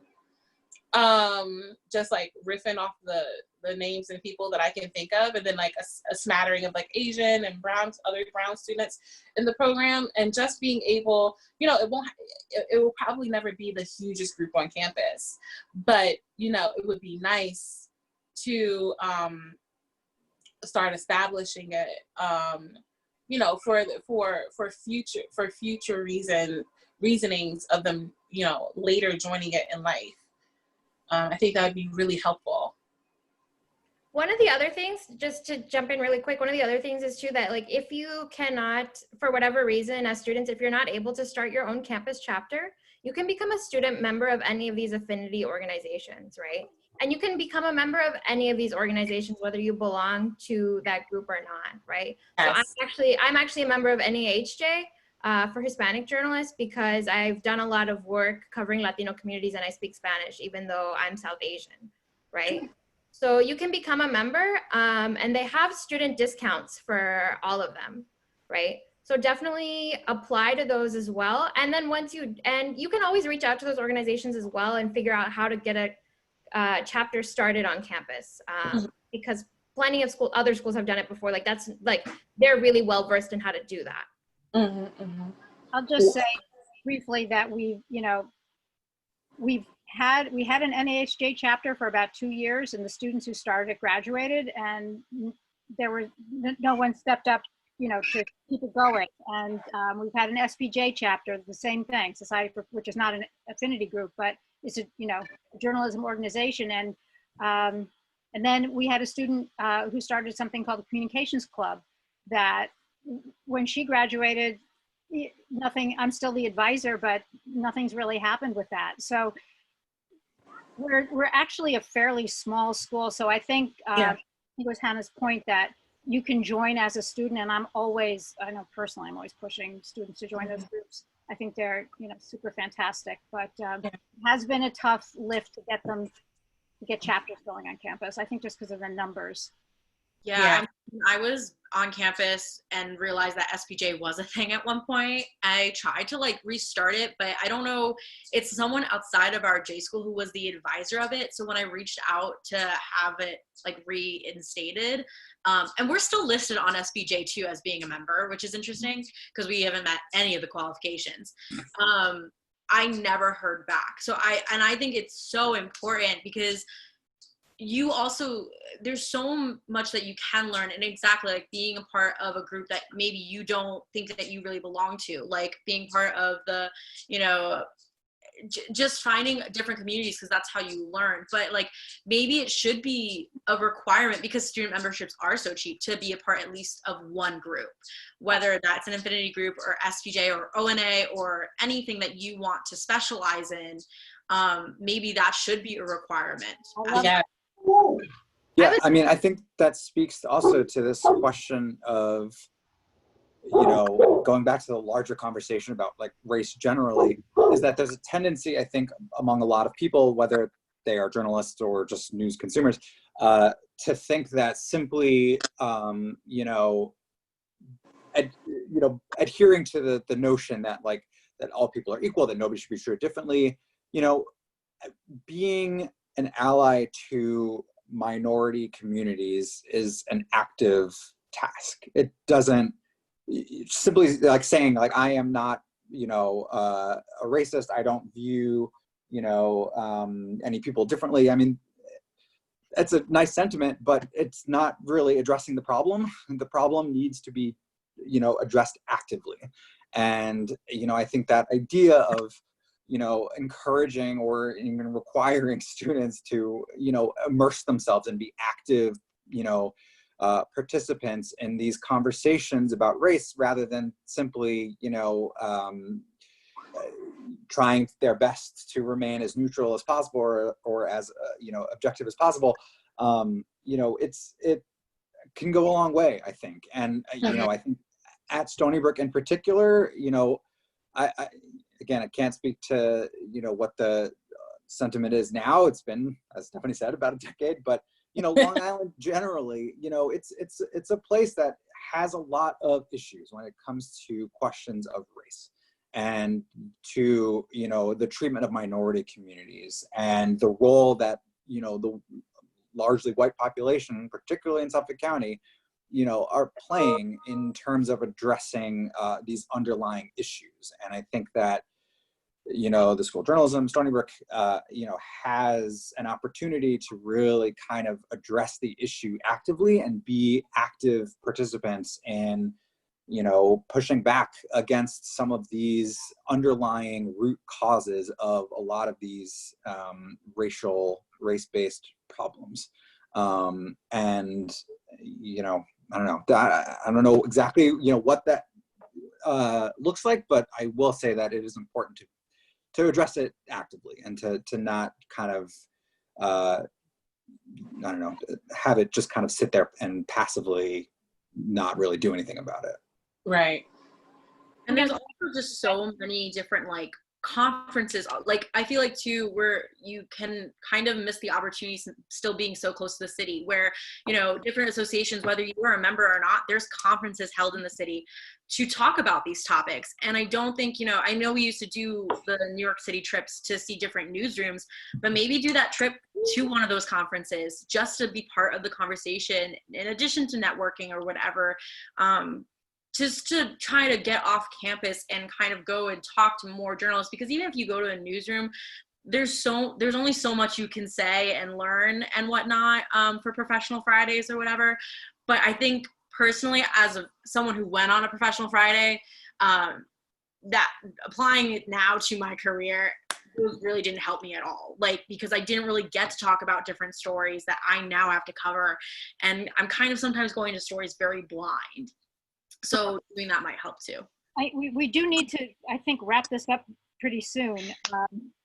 We could go on. I mean, it's great. I just love the enthusiasm, and I want to give Julio a chance to kind of have the last word here with the current situation that he's talking about. But I before that, I just want to say that for further ideas and suggestions, please email me and I will collect them. And one thing about this remote life that we're all living now is that in some ways it kind of is easier to all get together like this and have these conversations. There were a couple of people that I reached out to, and thank you, Hannah, for those leads. Some really interesting folks who wanted to be on the panel but couldn't. One of them was actually moving to Minneapolis today. Oh, wow. Yeah. That's good. So we could do another one of these maybe in a couple of weeks.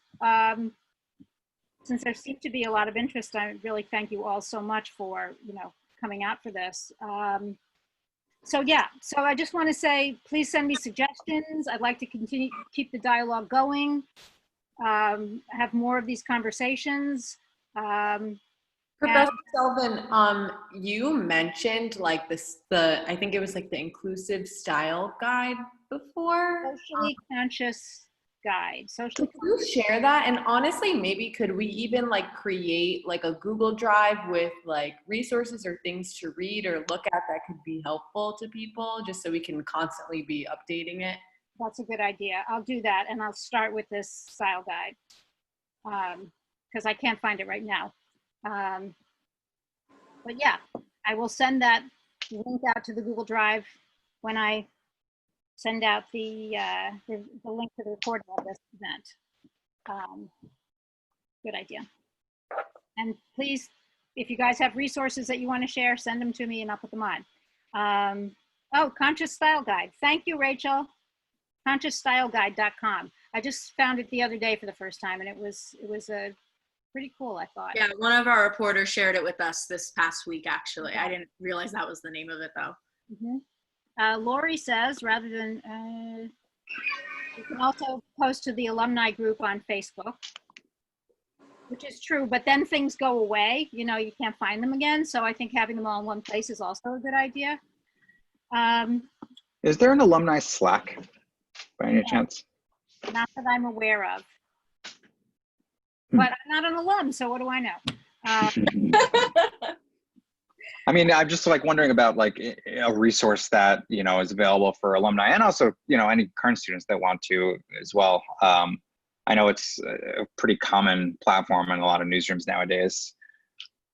Yeah, I mean, I actually haven't done any Slack yet, so I guess I'm showing my generational skills. If anybody wants to start one, I don't know how it works. It's like, what can I say? It's a chat room.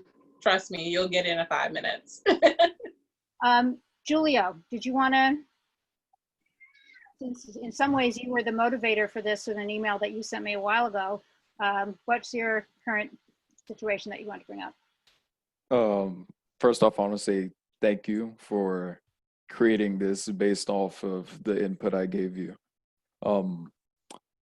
If any of you are Long Island residents, you might have heard the rumor of the Smithtown protest and all the anxiety that is surrounding it. There was a poster that was put out and it used inflammatory language and images, and it would make anybody who was either for or against the protests concerned.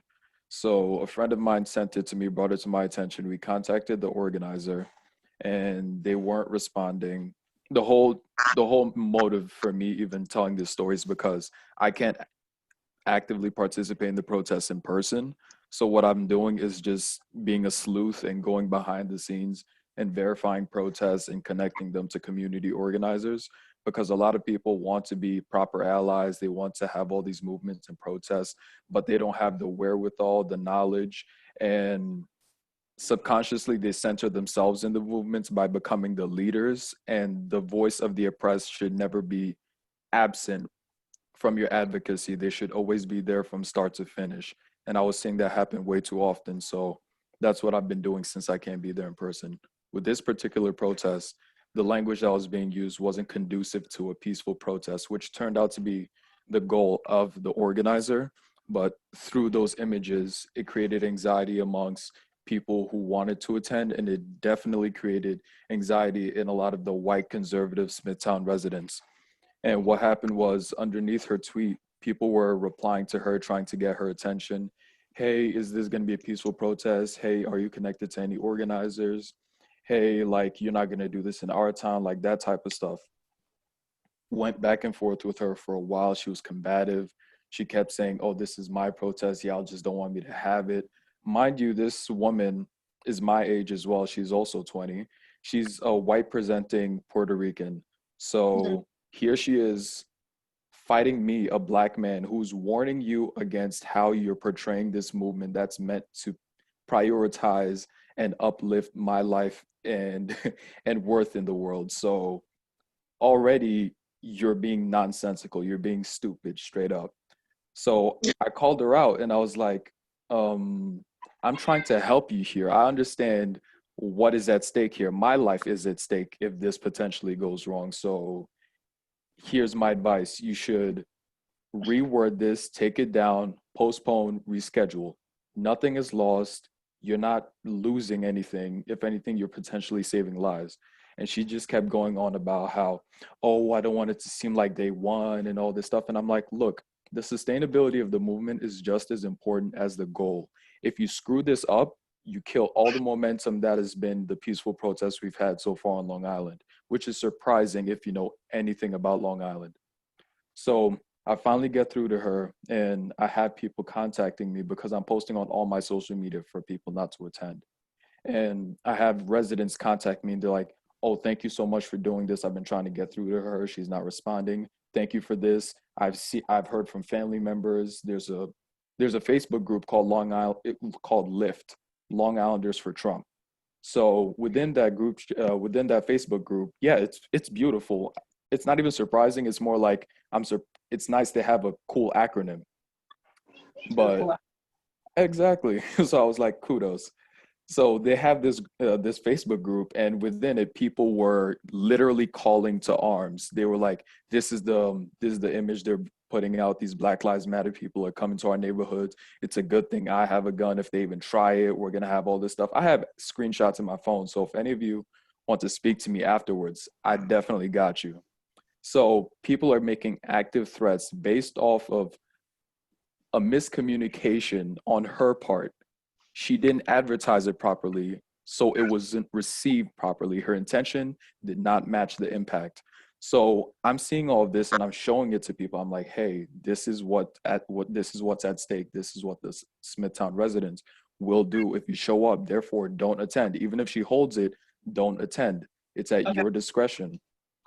So are you planning to cover this? Are you hoping to I cover? am I'm actively like basically covering it because I've spoken to somebody who works with the Patch, which is a local Yeah. like online news source, Mhm. and they've already done like a little bit of coverage. They put out an article. I have connections to Kevin Vesey of News 12, so I contacted him directly because he interviewed me in my home like 2 years ago following Okay. the Stoneman Douglas shootings. And I told him, I was like, hey, have you heard about this? He said, no. I said, have you covered it? He said, no. I said, all right, no problem. I've got a scoop for you. This is exactly what's happening. Here's the organizer. Speak to her. She will give you a formal statement. I've connected her with community organizers who are actively now doing damage control and trying to orchestrate this protest for it to be as safe as possible. I mean, like sheriffs are being contacted. Go ahead. So I'm just trying to find I guess the nut of the question here. Are you asking like what you should do in this situation to cover it, or how you should go about presenting this to the community through like the news media, or whether or not you should have like taken these steps to do this? Well, I'm telling this story more as like this is literally what I'm doing right now, and also for your input, because so far I've been objective about the facts I presented people. I haven't like used any bias. I'm using screenshots from what she has said, and I'm also just trying to have a through line with everything because I can't actively be there, and I'm exercising my position as a journalist just to inform people. That was first and foremost. That's why I even said anything about it.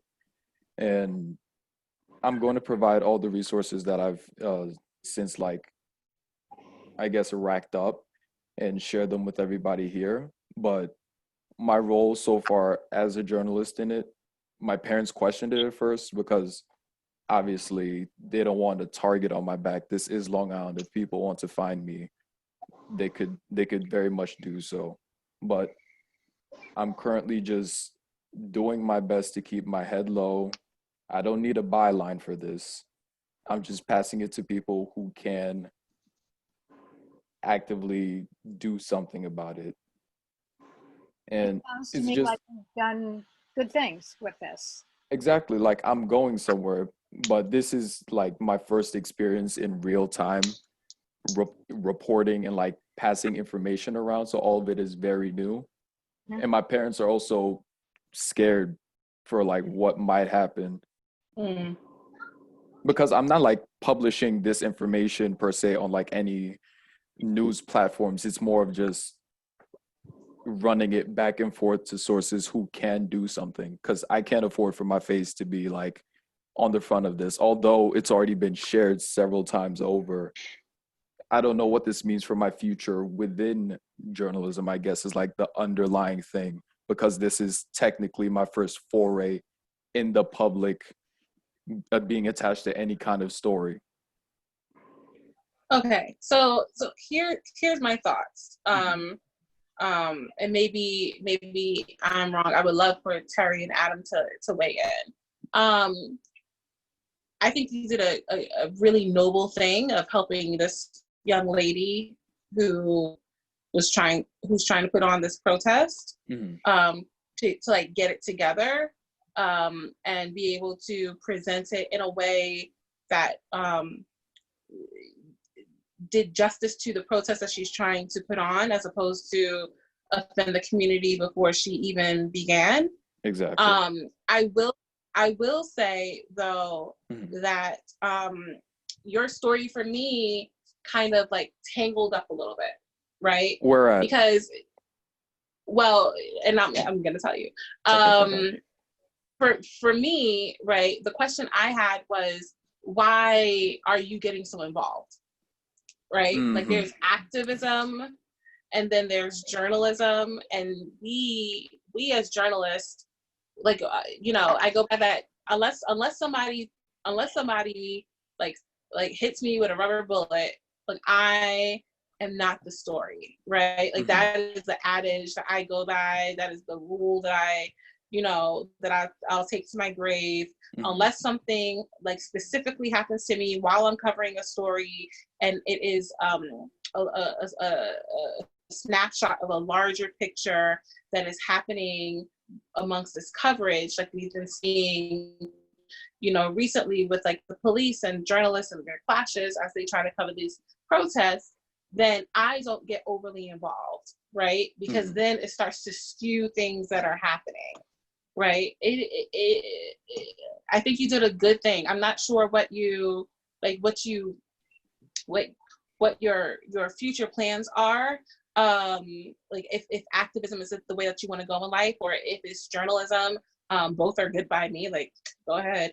But I do think that you should have in mind, right, you should have in mind what exactly the outcome of this that you want it to be. Because even if you wanted to cover this story, you could not, right? You are so deeply involved. I'm way too deeply involved, with just getting involved then and getting her on the right track, that you could not tell this story, right? Like it is, like, as much as we want to, journalists are not here to save the world. We're simply here to report it. And I just want to, like, you know, like that's kind of where I got caught up in your story a little bit. Got it. But I do think, you know, you did a really nice thing for this young lady. Adam, you look like you have things you want to say. Yeah, well, I mean, what I will say is that, you know, for me, activism was my gateway into journalism. I did not go to Stony Brook with the expectation of being a journalist. I guess my freshman year was the first full class of the School of Journalism. And in college, you know, I was involved with an organization called the Social Justice Alliance. I don't even know if it still exists at Stony Brook, but, you know, it was centered around protesting. It was, you know, protesting war. We, you know, did a lot of activism on campus, a lot of activism off campus. I started a publication at Stony Brook that was like focused on kind of activism journalism. We covered Occupy Wall Street, you know, as student journalists. And what I will say is, I mean, to Stephanie's point, yeah, at some point a decision needs to be made as to whether, you know, you want to pursue journalism or whether you want to pursue activism. But I too had a lot of hesitation, especially as I was going through the School of Journalism, as to whether or not my continued participation in that side of the equation was going to negatively impact my ability to work as a journalist. And in some places it might have. I know, for instance, NPR has very strict guidelines on what they will not allow their reporters to do. They did not allow reporters to participate, for instance, in the Women's March. Obviously, places like the New York Times have similar guidelines, although a lot of them are kind of easing up on some of their hard and fast rules. I'm not going to tell you to, you know, pursue activism, but I will say that don't not do it on the assumption that it's going to close all of your doors down the road into journalism, because it will not. You know, I think, and frankly, you know, I personally, you know, don't know that I would be comfortable working in a newsroom that had, you know, those kinds of strict guidelines that dictated what their employees could and could not do. And, you know, unfortunately, a lot of news organizations have some leeway. And I think there's a realization that a lot of people get into journalism because of, you know, this undercurrent wanting to, impact change to some degree and in some way. And there is a lot of, crossover, I would say. So, yeah, I don't know. If ever there's a time to kind of pursue some of these things, it's now, earlier on in the career, and have it be a learning experience regardless, and maybe you'll discover that activism is more kind of where you want to apply your skills and your talent, because again, there's the training of a journalist is applicable in almost any industry, and none more so than in kind of the nonprofit activism circle. People who can do research and do digging and try to find information that people don't want found. That is the underpinning of good journalism and good activism. So yeah, that's the skill that I really appreciate I've been able to pick up so far in the School of Journalism, because that's all I've relied on in the meantime, just my ability to connect to people, find things out, know how to search things. And Stephanie, I really appreciate your sentiment earlier, like, why are you so deep in? As a Black son, my mother said the exact same thing. She was like, why are you even doing this much? Like, nobody asked you to. And I was just like, but people, like, my long-term, like, what I was seeing happening was the train picking up speed. I know our community, I know Long Island, and it did not sit well with me, like, the potential for anything dangerous to happen, because I would know people who attend this protest and they could potentially get hurt. So I guess right now in this moment, the activist in me is more active, well, not to use it twice, but the activist in me is much more alive than the journalist. But the journalist in me is helping me and aiding me in said activism. So I appreciate all of you, both of you, hearing me out, because this has been a whirlwind. And I am connecting with like real-time journalists so they could properly cover this, because subconsciously I know based on ethics alone, I can't cover this story. It'd be a cool story to tell my kids eventually, but I can't tell it in a publication. Like, right. It's just cool as an anecdote. I can't cover this objectively because I'm basically at the center, like me and the organizer are at the center of it. So I can't try and tell this story on my own. Terry, do you have any insight? Yeah. Well, what I would say is that, yes, there comes a point where you go from being a journalist into an active participant. And I think when you cross that point where you become a participant, then no, you can't. But I think it circles back to what we began the discussion with. It's about being neutral. And being neutral doesn't mean that, it doesn't mean that you don't have any opinions, you don't have any strong beliefs. It's just that you're not actively participating in something, that you're reporting on what you're seeing. You can report from a point of view. That is perfectly fine. I mean, I don't believe there is anyone on this call, and I hope there's no one, in the School of Journalism that would say, well, we need to balance, the points of Black Lives Matter with people who are calling them words that I'm not going to mention now. We don't have to go there. We can feel strongly and we can be passionate about what we're covering and what we're doing. But again, when we get to that line where we become an active participant, that's when it's like, all right, I pass the story on to someone else. We're citizens too. And we all have voices as journalists, and we all have beliefs, diverse beliefs, and we all, whether it's religious or whether it's political, and that's fine. We're allowed to have that as citizens. Thank you so much, Professor Sheridan. That's one of the main reasons why I was like, this can't just keep on being passed around through social media, because it needs to reach a much larger audience that I can't reach. Let me contact a real-time journalist who works for a platform that reaches all of Long Island. So just like you said, I passed the torch. Like, it's not for me to tell anymore. I think we're going to have to leave it there. No problem. We're down to about half of our full participation now. And it's been 2 hours. So. I got to eat dinner. Yeah, that was great. I just want to thank our panelists, first of all, for really thoughtful and engaged commentary and for being here to support you guys. And I want to thank Hannah for all her help in getting this organized, Julio for his inspiration, and the faculty and staff for being here to listen. And to be continued, to be continued. Thank you everyone for showing up and for